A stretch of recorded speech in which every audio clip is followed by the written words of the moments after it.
హైదరాబాద్ లో ఉచిత కన్సల్టేషన్ మరియు స్క్రీనింగ్ కొరకు ఎవిస్ హాస్పిటల్స్ ని సంప్రదించండి. నమస్తే రమ్మగారు. నమస్తే జయ. రమ్మగారు, దేవి నవరాత్రులు మొదలవుతున్నాయి. నవరాత్రులకు సంబంధించి అమ్మవారికి ఒక్కొక్క రోజు ఒక్కొక్క అలంకరణ చేస్తారు. ప్రతిరోజు ఒక ప్రత్యేకత ఉంటుంది కదండి. అసలు ఎవరైనా జరుపుకోవచ్చా? మనం ఇంట్లో పూజా విధానం ఈ 9 రోజులు ఏ విధంగా జరుపుకోవాలి రమ్మగారు?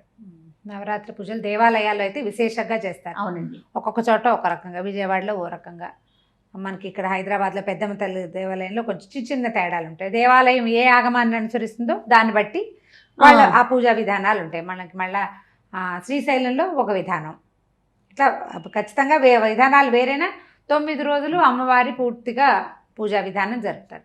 ఇది మనం ఇళ్లల్లో కూడా చేసుకోవచ్చు. ఇళ్లల్లో ఆనుచానంగా పెద్దవాళ్ళ నుంచి వచ్చి ప్రతి సంవత్సరం కలశం పెట్టి అమ్మవారి అవతారాలన్నీ వేస్తూ ప్రతిరోజు ఏ అమ్మవారి అవతారం ఉంటే ఆ అమ్మవారి అవతారం ప్రకారం పూజ చేసుకునే విధానం బాగా విశేషంగా చేసేవాళ్ళు ఉంటారు కొన్ని కుటుంబాలలో అలవాటుగా. అలా కాకుండా మనలాగా మామూలు సామాన్యమైన వాళ్ళు కూడా ఖచ్చితంగా ఈ 9 రోజులు ఒక నియమం పెట్టుకుని పూజించుకోవచ్చు. చాలా పెద్ద విశేషంగా కాకపోయినా మన శక్తి అనుసారం మనం ఎంత చేయగలిగితే అంత నియమం తప్పకుండా కనుక చేస్తే చాలా విశేషమైన ఫలితం ఇస్తుంది. మామూలుగా మనకి ఈ కాలం ఏమిటిది, శరదృతువు మొదలవుతుంది. అవునండి. ఋతువు అంటే ఇప్పుడు మొన్నటి దాకా వర్షాలు ఉంటాయి. వర్ష ఋతువు తర్వాత కదా శ్రావణ భాద్రపదాలు వర్ష ఋతువు, ఆశ్వీజ కార్తీకాలు శరదృతువు. ఈ శరత్కాలంలో దేవి సాన్నిధ్యం ఎక్కువగా ఉంటుంది ప్రకృతిలో. ఈ సమయంలోనే అమ్మవారి యొక్క సాన్నిధ్యం ఎక్కువ. ఇప్పుడు చేసిన చిన్న పూజ కూడా చాలా మంచి ఫలితాన్ని ఇస్తుంది. పైగా ఋతువు ఒకటి ప్రశాంతమైన ఋతువు. ఇందులో ఏంటంటే వీటిని ఈ ఋతువులను ఏమంటారంటే యమదంష్టలు అలా చెప్తారనమాట. అనారోగ్యాలు వచ్చే ఋతువులు.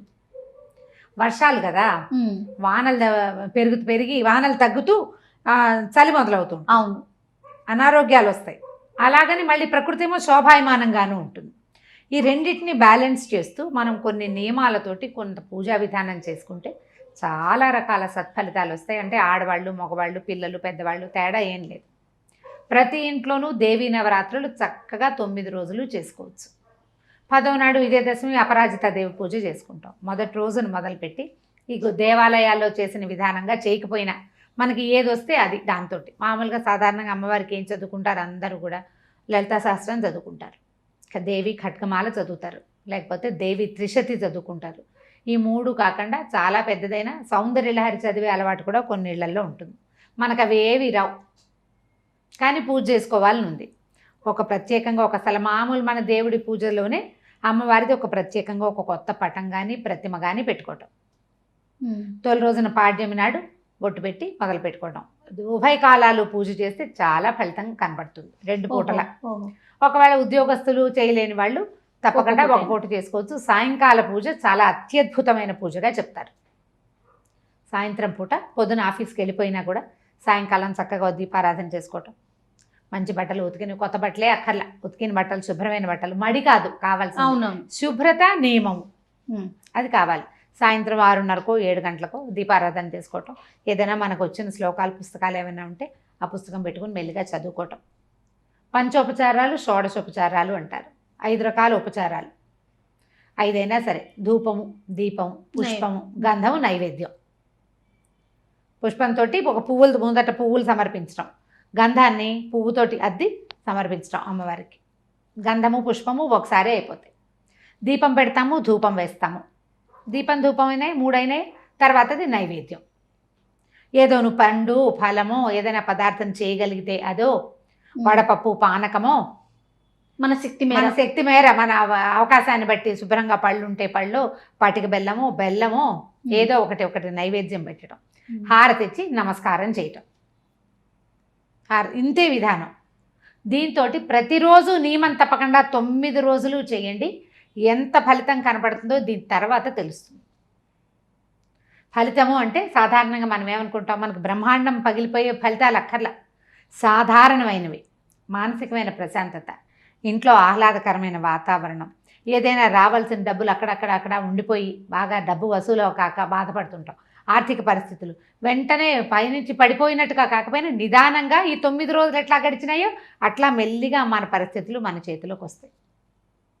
ఇలా ఈ రోజులు మంచివి ఇవి. అవును. ఈ రోజుల్లో మనం అమ్మవారిని తలుచుకోవటం, స్మరించటము, ధ్యానించటము, పూజించటము విశేషమైన ఫలితాన్ని ఇస్తుంది. గుళ్ళో చేస్తున్నారు కదా మనం చేయకపోతే ఏమని కానీ, మన ఇంట్లో లేదు కదా కొత్తగా ఎందుకు పెట్టుకోవటం అని కానీ అనుకోవద్దు. ఎవరమైనా చేసుకోవచ్చు. ఇప్పుడు ఇళ్లలో ఉన్న వాళ్ళు ఏం చేస్తారు, చక్కగా కలశాలు అవి పెట్టుకుంటారు. అవును. అంత పనికి వెళ్ళొద్దు అసలు. అది పెద్ద పని పెద్దది. చేయగలిగితే సరే సరే. కానీ దానికి మంత్రము విధానము చాలా ఉంటాయి. అవన్నిటికీ ఆలోచన ఇళ్లలో ఉండాలి. కానీ మనం ధ్యానించుకోవడానికి ఇంట్లో ఉండక్కర్లా, మనసులో ఉంటే చాలు. దానికి ఆనవాయి ఎక్కర్లేదు, మాకు ఆనవాయితీ లేదండి అలాంటి భయాలు ఏమీ పడద్దు. ఒక్క ఫోటో అమ్మవారిని కనిపించింది మనకి, లలితా త్రిపుర సుందరి కనపడుతుంది, చెరుకు గడ పట్టుకుని అవునండి అమ్మవారు కూర్చుంటుంది, అటు ఇటు లక్ష్మీదేవి సరస్వతీదేవి ఉన్నట్టు. ఎంత బాగుంటుందో. ఇంత చిన్న ఫోటో కొత్తది కొని పెట్టుకోండి ఈ సంవత్సరం. ఈ 9 రోజులు చేయండి. పొద్దున చేయగలిగితే రోజు పొద్దునే, రాత్రే చేయగలిగితే రోజు రాత్రే. 2 పూట్ల ఇళ్లలో ఉన్నాము చేసుకోగలము అంటే చక్కగా 2 పూట్ల చేసుకోండి. ఒకే స్తోత్రం 2 పూట్ల చదివినా తప్పలేదు. పొద్దున ఒకటి సాయంత్రం ఒకటి గుళ్ళోలాగా చదవాలని హైరాన్ పడద్దు. మీకు ఏది వస్తే అది, ఎంతసేపు చేయగలిగితే అంతసేపు స్థిమితంగా కూర్చోండి. ముందు కూర్చొని ఇది దేవీ సాన్నిధ్యం ఉన్న కాలమని, ఈ సమయంలో అమ్మవారిని స్మరిస్తే మనకి ఫలితం బాగుంటుందని తెలుసుకుని ప్రవర్తించాలి.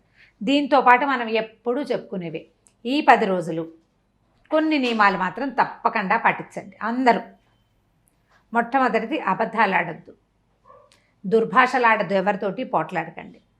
సాధ్యమైనంత సాత్వికమైన ఆహారం తీసుకోండి.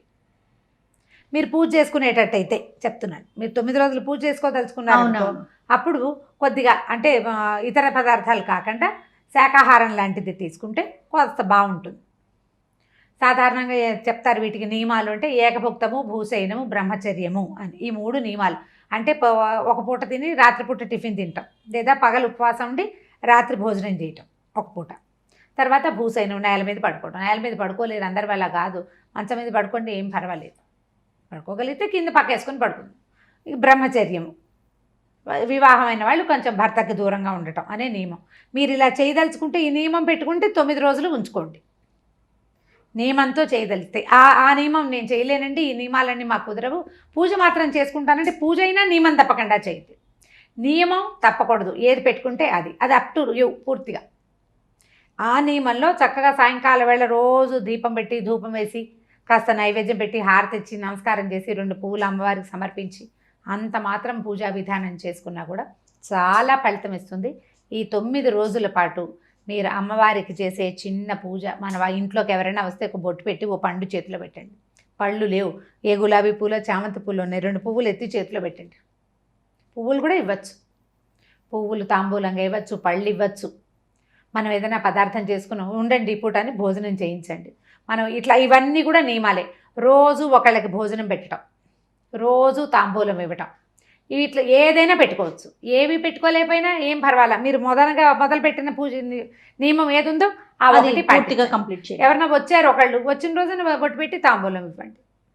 దీంతోపాటు ఇంకొక నియమం కూడా పెట్టుకోవచ్చు, నిత్యము దేవాలయ దర్శనం. 9 రోజులు దేవాలయ దర్శనం కూడా చేసుకోవచ్చు. నవరాత్రి పూజల్లో అదొక విధానం. అమ్మవారి గుడి ఉంది, వెళ్ళి దర్శనం చేసుకుంటాం. 9 రోజులు దర్శనం చేసుకుంటాం, సాన్నిధ్యంలోకి వెళ్తాము, నమస్కారం చేసుకుంటాం. అక్కడ ఏదో మంత్రం చెవిని పడుతుంది, తీర్థం ప్రసాదం సెఠారీ తీసుకుంటాం. ఆ నియమం చాలా 10 రోజులు తప్పద్దు. ఈ 9 రోజులు ఏదైనా పెట్టుకుని కనుక చేస్తే ఇలాంటి రోజుల్లో చేసేటువంటి చిన్న చిన్న నియమాలు కూడా అత్యద్భుతమైన ఫలితాన్ని ఇస్తాయి. ఎవరి శక్తి అనుసారం వాళ్ళు నియమ పాలన చేస్తూ కనుక ముందుకు తీసుకెళ్తే జీవితం బాగుంటుంది. పిల్లలకి అలవాటు చేయొచ్చు ఈ పద్ధతి. మనకే ఏదైనా రకరకాల సమస్యలు ఉన్నాయి, మానసికమైన ప్రశాంతత లేదు, ఆధ్యాత్మికంగా ముందుకెళ్ళలేకపోతున్నాము, అలాంటి ఉద్దేశాలు ఉన్నవాళ్ళు, పరిస్థితుల్ని హ్యాండిల్ చేయలేకపోతాము అనుకున్న వాళ్ళు, సమస్యల వలయం సుడిగుండాల్లో ఉన్నవాళ్ళు, ఇలాంటిది ఏ నియమం తీసుకుని ప్రార్థన చేసినా కూడా ఈ 9 రోజులు చాలా ఫలితాన్ని ఇస్తాయి. ఆలోచించి మన అవకాశాన్ని బట్టి, మన ఓపికను బట్టి, మన శక్తియుక్తులను బట్టి ఏదైనా సరే ఏదో ఒక నియమాన్ని తీసుకోండి. ఇలా మంచి రోజులు సంవత్సరంలో కొన్నిసార్లు మనకి ఇట్లా వస్తూ ఉంటాయి. వచ్చినప్పుడు దాన్ని యూటిలైజ్ చేసుకోవాలి, ఆ రోజుల్ని మనం ఉపయోగించుకోవాలి. ఇప్పుడు ఇవన్నీ ముందంతా పెద్దల రోజులు అవునండి కదా, ఇప్పుడు ముందంతా పెద్దల రోజులు అయ్యాకే అమ్మవారి రోజులు మొదలవుతాయి. ఈ 9-10 రోజుల పాటు మనం నియమంగా ఉండి ఏదైనా చక్కగా పూజ అది చేసుకుంటే మంచి ఫలితం ఇస్తుంది, ప్రశాంతతనిస్తుంది. ప్రధానమైనది ముందు మన బుద్ధికి కుదురు, మన ఇంట్లో ప్రశాంతత. అసలు మానసిక ప్రశాంతతకు మించింది ఏముంది రమ్మగారు? ఏముంది? ఉపవాసాలు చేస్తావా చేయవో, ప్రసాదాలు చేయగలవో లేవో, దండం పెట్టడానికి ఏమి, దండం పెట్టుకోవచ్చుగా. ప్రశాంతంగా మనస్ఫూర్తిగా ఒక్క నమస్కారం చేసుకుంటే కనుక ప్రకృతి మన ఎడల ప్రశాంతంగా ఉంటుంది. ఎందుకంటే అమ్మవారి సాన్నిధ్యం అంతా ఇప్పుడు ఈ కాలంలో ఉంటుంది. కాలం మనకి అనుకూలిస్తుంది. ఇప్పుడు చేసే పూజ అంతా కూడా కాలానికి పూజ, సమయానికే పూజ. అప్పుడు అమ్మవారు దాన్ని కరుణించి మనకు కావాల్సింది ఏదైనా ఇస్తుంది, మన తాలూకు మన యోగ్యతని బట్టి. అంతే. తప్పకుండా రమ్మగారు, చాలా చాలా మంచి విషయాలు చెప్పారు. నమస్తే. నమస్తే జయ. ఈ వీడియో కనుక మీకు నచ్చినట్లయితే లైక్ చేయండి, షేర్ చేయండి. మరిన్ని వీడియోస్ కోసం మా ఛానల్ని సబ్స్క్రైబ్ చేసుకోండి.